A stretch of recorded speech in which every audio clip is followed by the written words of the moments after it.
So do you remember Guitar Hero? Absolutely exploding in popularity when Guitar Hero 3 Legends of Rock released in 2007. Everyone and their grandmother at the very least knew someone who had one of these bad boys at home, or even had one of their own. What followed was essentially an explosion of this particular type of rhythm game.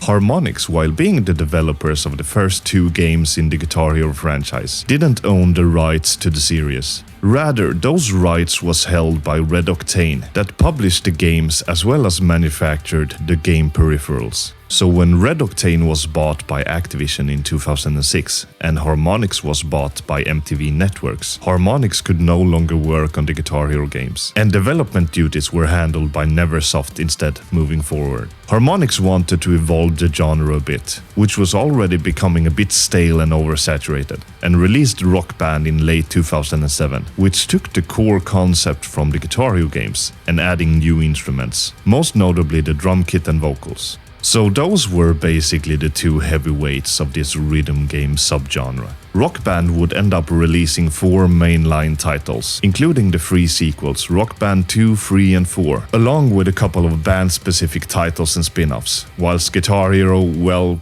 yeah, they released a lot of games. A lot of games.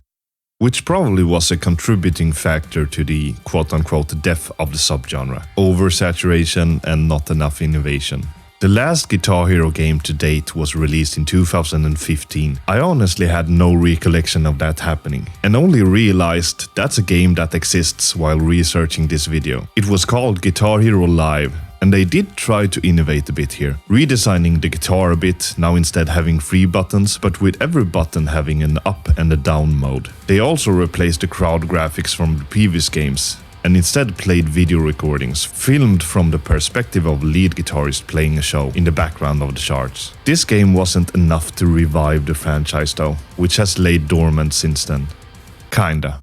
But okay, let's back up a bit. Why am I even talking about Guitar Hero? Well, let's go back a bit in time to one day when I was drumming, and I had this idea that I wanted to gamify my drumming sessions a bit, make them a bit more fun. Because I like drumming, and being both a musician and a programmer, as well as having worked as a game developer, I figured I could do something along those lines. My idea was to try to make a Guitar Hero / Rock Band-esque game for myself, that I could plug my drums into, that would provide me with both an intuitive way to learn new songs, as well as a system to keep track of my progress, and motivate me to play more trying to beat my own high scores. But I tried to stave off my urges to impulsively embark on a probably weeks-long programming journey to make even a bare-bones version of this idea. And so I looked at a couple of options. I knew there were some rhythm games, similar to Guitar Hero and Rock Band, that allowed you to plug in your electronic drums via MIDI by different means. So I looked at them.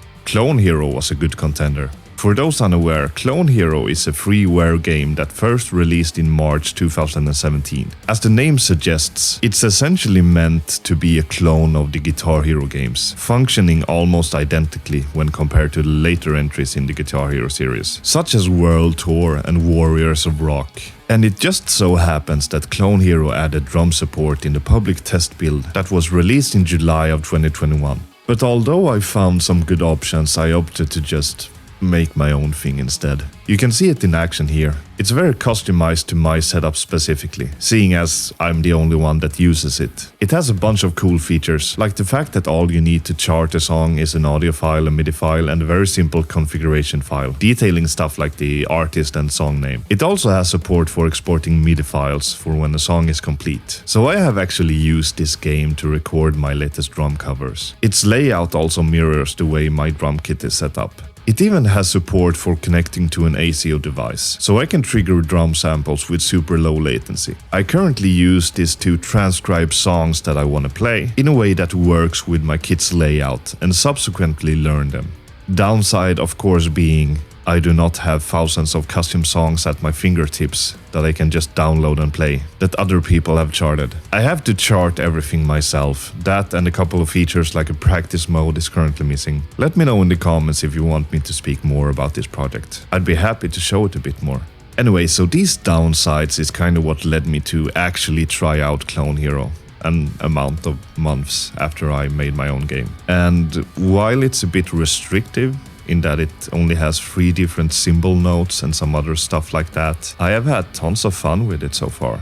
The use case and what the game is designed for obviously differs from what I wanted out of my own game, so I can't really fault the game for not including some of the stuff that I want. It's great for what it is. And after hooking up my drums to Clone Hero and playing it a bit, I kinda got sucked into the Clone Hero rabbit hole, so to speak. I started admiring the Clone Hero community from a distance, both the top drum players but also the top guitar players. So okay, let's circle back to Guitar Hero again. Imagine you got swept along with the hype in 2007 when Guitar Hero 3 Legends of Rock launched. You got the bundle with the guitar and everything, and you had an amazing time with it. Maybe you had friends that also play in the game that would come over, and you would compete over high scores. You just couldn't get enough. You bought some of the later games in the series as well, and when most of the people around you stopped playing, you just kept going, honing your skills, reaching new heights, improving, evolving.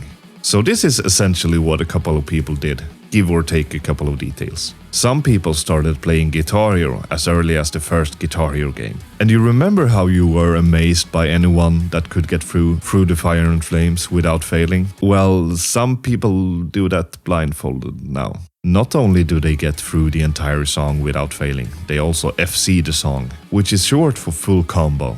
That is, not missing a single note for the entire 7 minutes and 19 seconds of the song, while not seeing a single thing. And whilst Through the Fire and Flames more or less was the hardest Guitar Hero song at the time, that spot has been overtaken by other songs, which is even more challenging. There's the Soulless series of songs, which many top players compete in for the FCs. They are created by a person that goes by the name of Acai, who has long been a staple of the Guitar Hero community, being a musician himself. These are songs created specifically for the Guitar Hero games, both produced and charted by Acai himself. And these songs are hard, really hard.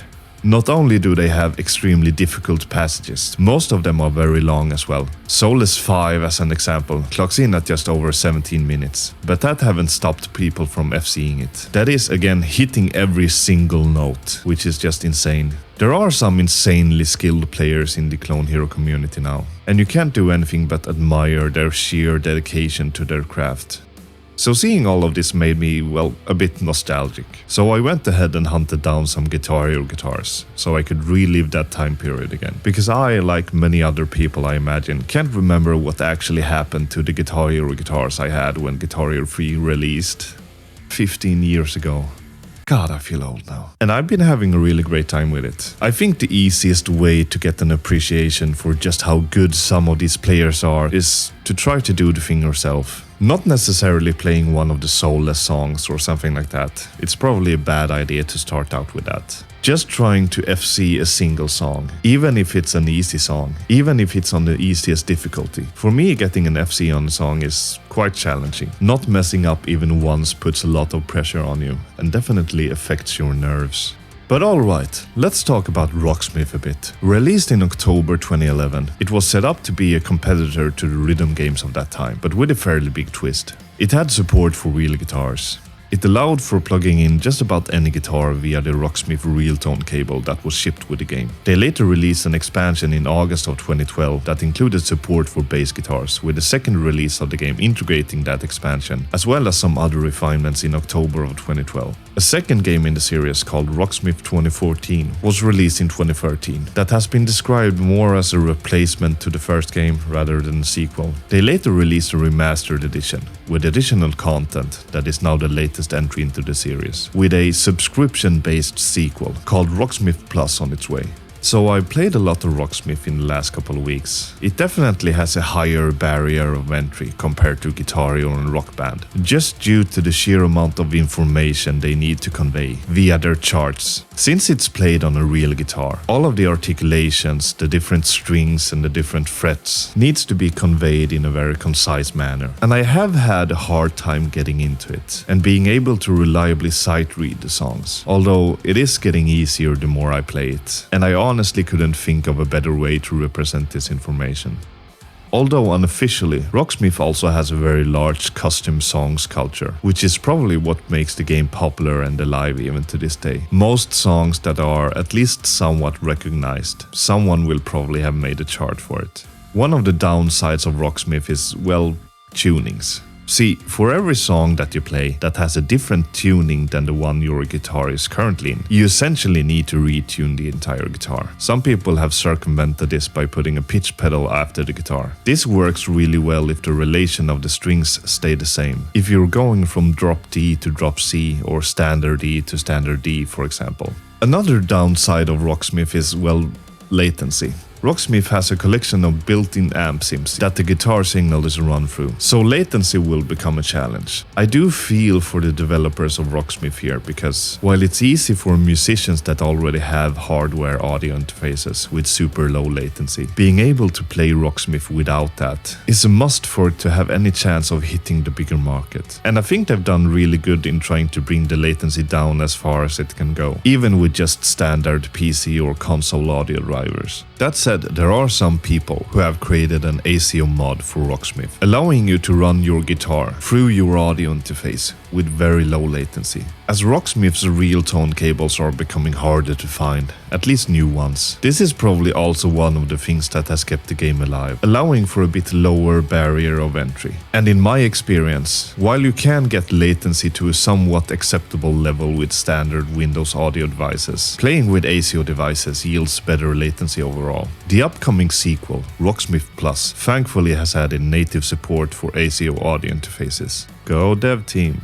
But yeah, as someone who plays instruments, I do definitely prefer the games that allows you to plug in real instruments. I feel like if a game that fused Rocksmith's note detection engine and allowed for real guitars, but also allowed you to plug in your electronic drums, with a less limiting charting system than, say, Clone Hero, that would be a match made in heaven for me. That said, I do still think it's really fun to play some old school Guitar Hero.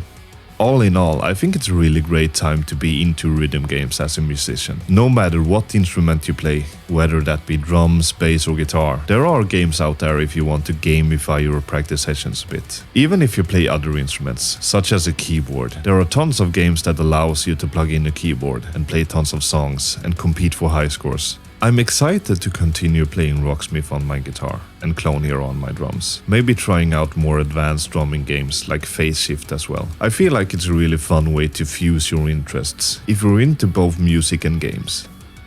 And well, if you were waiting for me to have a more specific point than that with this video, sorry to disappoint, this is where it ends. So the topic of this video is probably a bit outside of what I usually talk about. I haven't really felt super inspired lately to do what I normally do on this channel. So I guess I just wanted to talk about a couple of things that excites me for the time being, before getting back to my usual content. Next couple of videos will probably be more in line with what you'd expect on this channel. I hope you liked it anyway.